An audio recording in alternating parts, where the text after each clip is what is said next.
Let's start with the truth nobody wants to say out loud. For generations, Black masculinity and femininity have been shaped under conditions that tried to break us. Not just physically, but emotionally, spiritually, and psychologically. What we call masculine and feminine in our community today is often a trauma response, a survival pattern, a misalignment born from oppression, or a role we were forced into, not one we chose. This episode is about returning to our original design, the balance between structure and softness, power and presence, logic and intuition, movement and flow. See, Black masculinity was distorted into suppressing emotions to appear unbreakable, providing without receiving, leading without being allowed to rest, protecting everyone but themselves, and believing softness made them weak. These were all survival strategies, not truth. Now, Black femininity was distorted into carrying everything alone, over-functioning and over-giving, being strong while breaking inside, mothering partners because the world unmothered them, and equating softness with danger or vulnerability. These too were survival strategies, not our natural state. Oppression forced both energies out of their divine balance, but that's okay because I'm here to help you remember. So before we talk relationships, let's talk about alignment within. Because every person, male or female, has both masculine energy, which is structure, logic, discipline, and direction, and feminine energy, which is intuition, creation, and emotional flow. When these energies are unbalanced in the self, relationships feel like power struggles, communication becomes warfare, intimacy becomes unsafe, love becomes conditional, and trust becomes fragile. But when you balance your internal energies, you speak clearly and compassionately, you listen without defensiveness, you hold boundaries without hostility, you give without losing yourself, you receive without guilt, and you love without fear. Balanced self equals balanced love.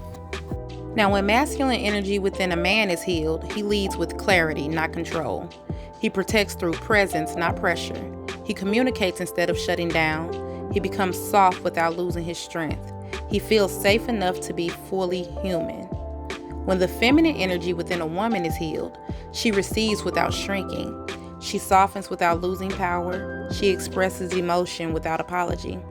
She creates harmony without self-sacrifice, and she loves without mothering.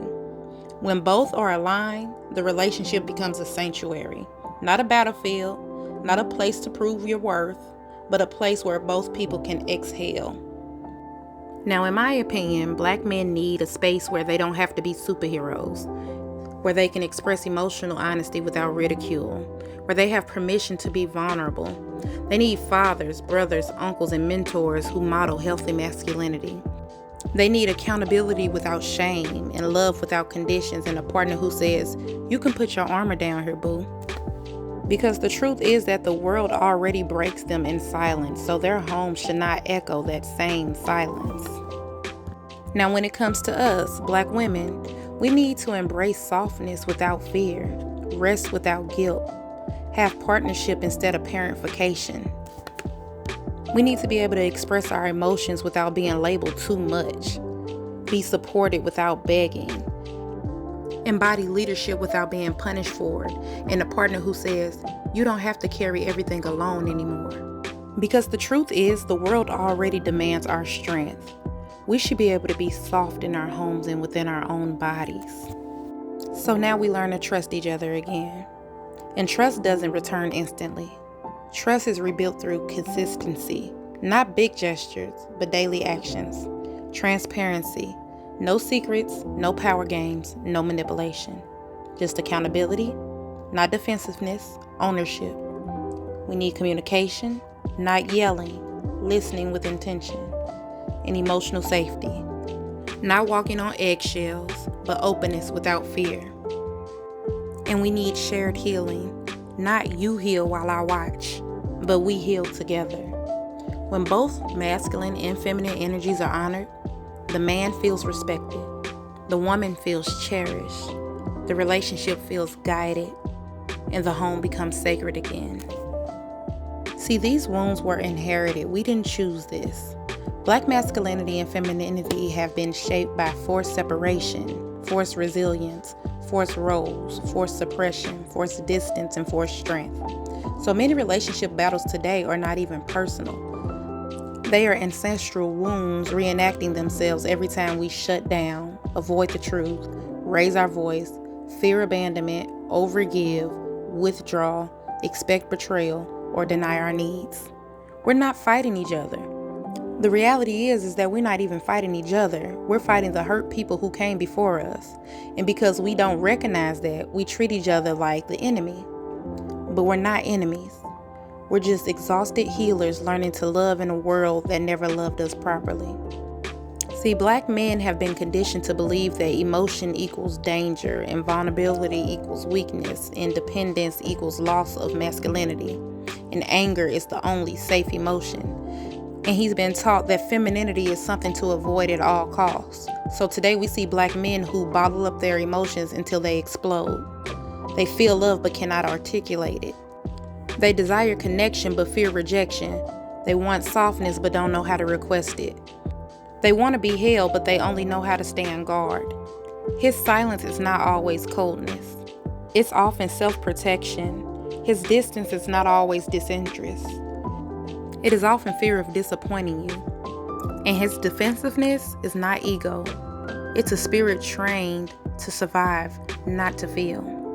Now for Black women, our wounds go deep too, because Black women have been conditioned to carry entire household, mother their partners, work twice as hard for half the recognition, hold the emotional intelligence of the union, prioritize everyone else's needs first, and operate from strength instead of desire. So today we see Black women who overfunction and resent it, stay calm while carrying emotional burnout, lead because no one else will, desire softness but fear collapse, and crave partnership but fear dependence. They want to trust, but they have learned not to. Her anger is not hostility, it is accumulated disappointment. Her caution is not coldness, it's self-preservation. And her independence is not rejection, it's a survival muscle memory. This is where the cycle forms. He withholds emotion, she feels unsafe and carries the emotional weight. She becomes strong to survive, he feels unnecessary or unvalued. He withdraws, she overextends to fill the gap. She becomes resentful, he feels attacked, over and over. This is not failure. This is trauma playing tag inside of a relationship. So once we acknowledge what we're dealing with as individuals, then the universe is going to come in and rebalance and restore. It's going to restore the masculine back to presence, honor, protection, and emotional clarity. And the feminine will be rebalanced back to softness, intuition, receiving, and grounded power. Neither replaces the other. Both make each other whole. This is not about gender roles. This is about energetic truth.